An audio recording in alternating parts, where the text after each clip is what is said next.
Welcome back, garden enthusiasts. Today we're diving into the essentials of starting your very own home garden, perfect for beginners. Let's get started. First up, location is key. Choose a spot with plenty of sunlight, at least 6 hours a day. Sunlight is crucial for photosynthesis, which helps your plants grow strong and healthy.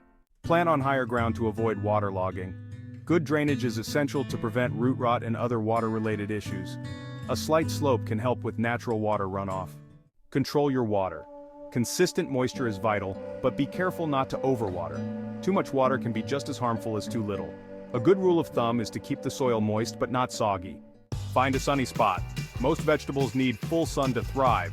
Sunlight not only helps with photosynthesis but also keeps the soil warm, which is important for seed germination and growth. Now, let's talk about starting a vegetable garden.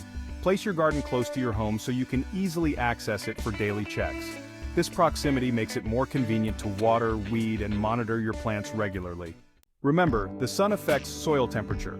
Warm soil is essential for many plants to grow well. You can use a soil thermometer to check and ensure the temperature is ideal for your plants. Make sure you have a convenient water source nearby. It makes watering much easier and ensures your plants get the consistent moisture they need. Consider using a hose or a drip irrigation system. Starting a garden at home is a rewarding experience. With the right location, elevation, water control, and sunlight, you'll be well on your way to a thriving vegetable garden. Happy gardening, everyone! Don't forget to subscribe for more gardening tips and tricks. See you in the next video.